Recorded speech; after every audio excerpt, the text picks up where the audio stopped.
Hey everybody, welcome back to the channel. Today I have been super busy kind of getting some tasks done for our move to Alaska, and I also have some more of our roasts that I need to use up because we can't keep them frozen for that long trip. So today I am going to be making a delicious homemade pot roast, including gravy. So come on and join me and we'll see how it's made.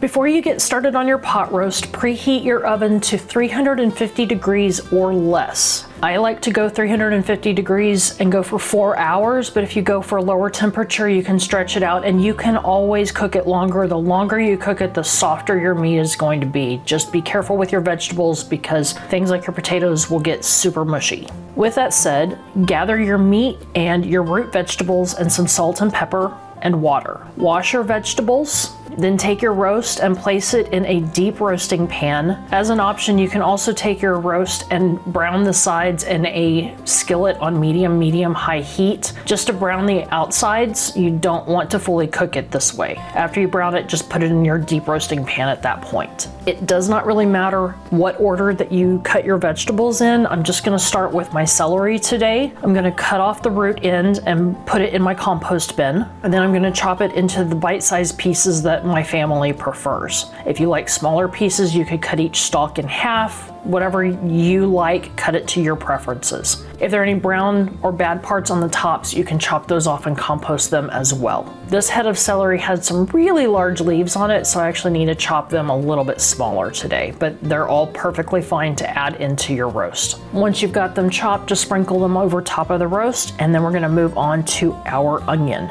To process the onion, I'm gonna cut off the root and the stem ends and compost those. Then I'm gonna cut it in half and peel off the outer dry skin. Once you've done that, you can either slice it into long strips, as thin or thick as you want, or you can dice it into smaller pieces, whatever your preference is. And then take those pieces and sprinkle them over the roast as well.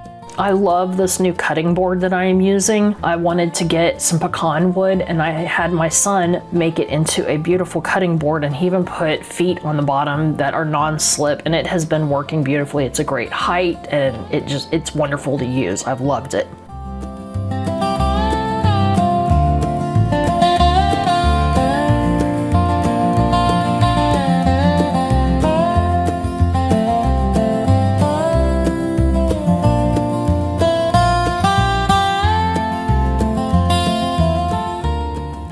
This particular onion is really large and potent, so I'm only going to use half of it, and I'm going to go ahead and dice up the rest and freeze it for later.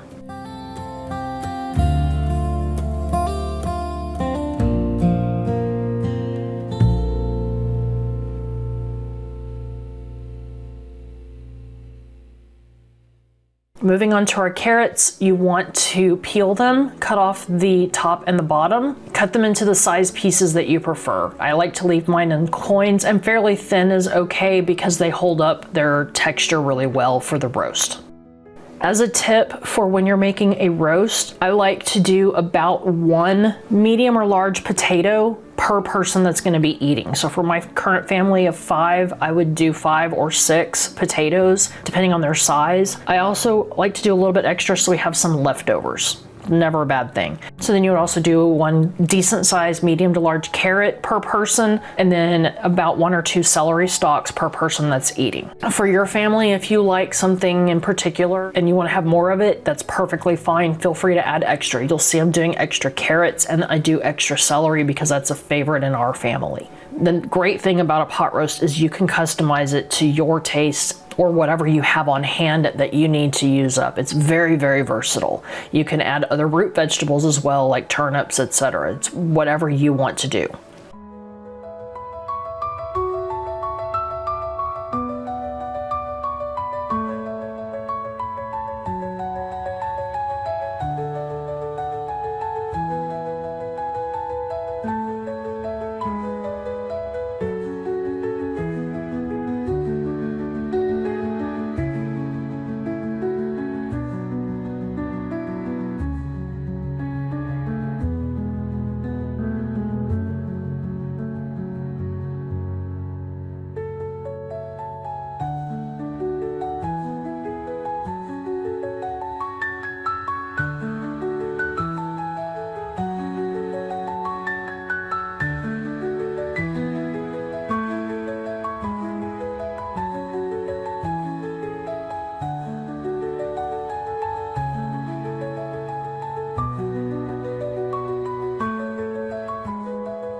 For the potatoes, if you'd like, you can peel them like I'm doing today, but sometimes I like to leave the skins on. It's a personal preference, whatever you like to do.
Once I've got them peeled, I like to cut them in half, place the flat side down, and then cut them in half lengthwise again, so they're quartered. And then I turn them and I do a thick chop on them so they're really big pieces, because again, they will get really mushy if you put them really small and they'll almost evaporate on you. So you want to have a good sized potato on your finished product.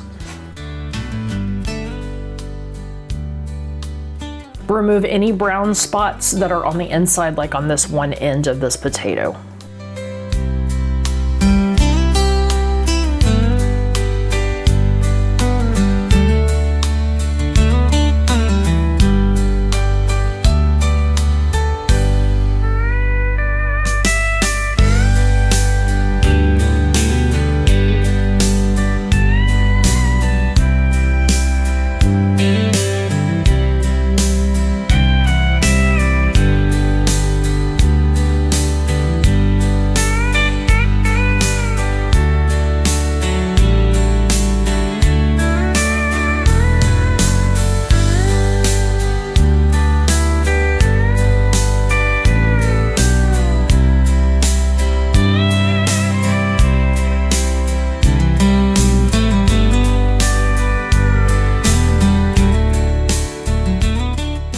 Once the vegetables are done and it looks all beautiful like this, you can spread them out as you need to. Add your salt and pepper. For this size of a roast, I'm going to do about 2 teaspoons of salt. And again, this is my pink Himalayan salt, so add a little extra. And then I'm gonna use about 1.5 teaspoons of pepper for now, but I can adjust that later if I need to.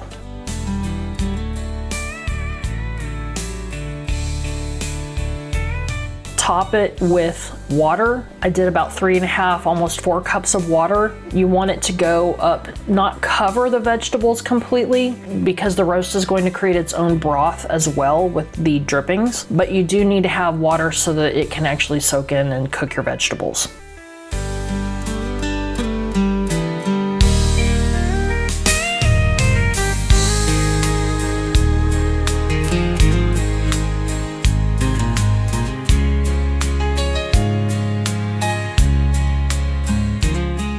Cover your pan with foil, place it in the oven, and bake it for 4 or more hours.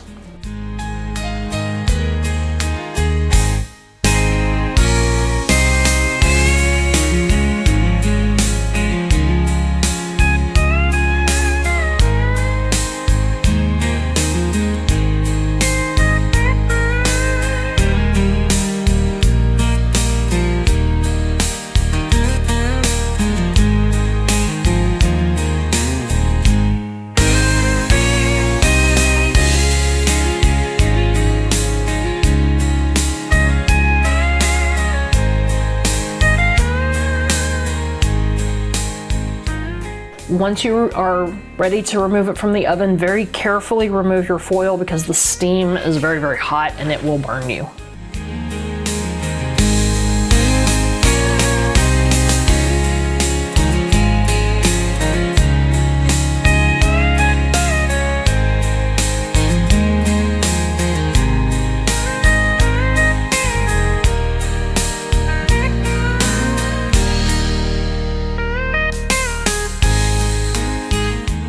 As you can see, this roast is fork tender. You don't even need a knife to cut it. You might need a little bit just to remove some fat, but everything is perfectly done. The vegetables are soft. They look lovely.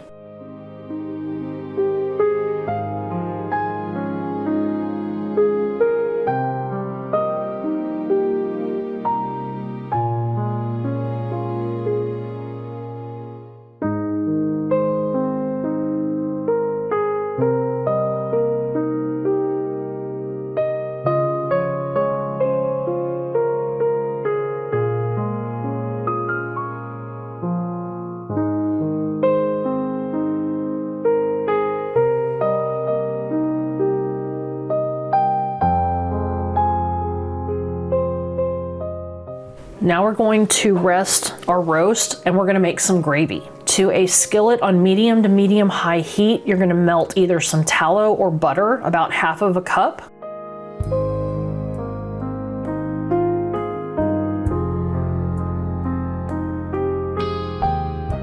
And then you're going to add about half a cup of flour, sprinkle it over the melted fat, stir it in well until it's smooth, and cook it for about a minute to cook the flour. Otherwise, it'll still keep that flour taste.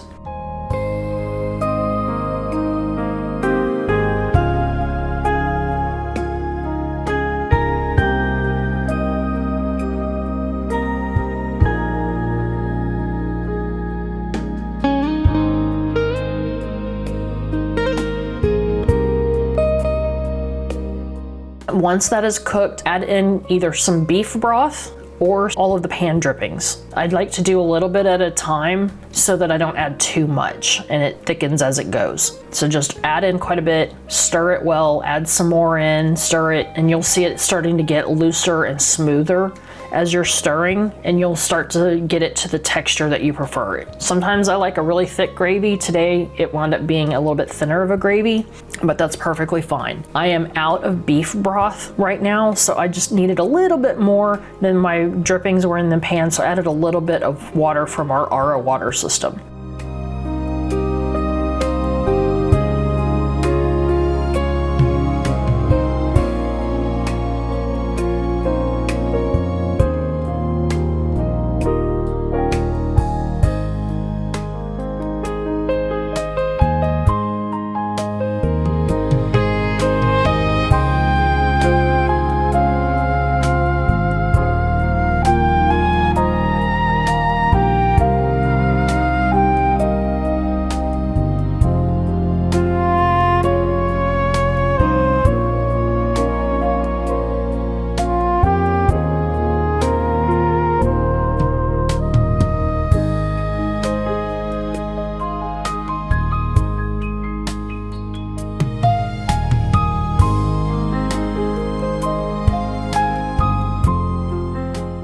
Stir it really well, and then once it's thickened enough, add some salt and pepper to taste. Since I used my pan drippings, it already had some salt and pepper, so I tasted it first before adding salt and pepper.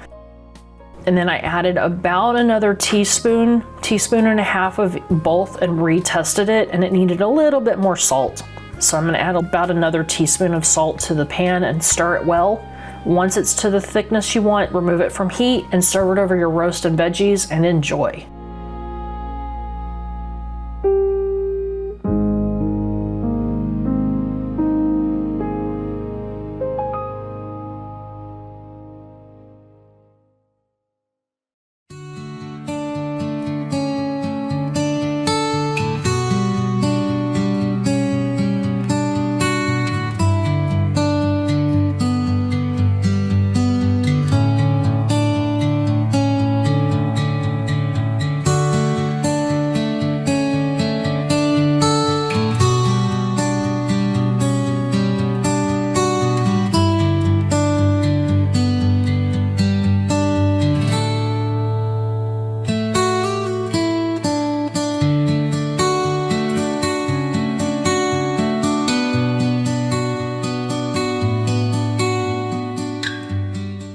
Well, there we have it. Now you know how I make my homemade pot roast for my family. It's super simple, but very delicious, very hearty, and it's so great during a winter day whenever it's kind of chilly outside. It's not super cold here because, hello, it's Central Texas, but it's still a little bit cool, and so it's really nice to have something so hearty.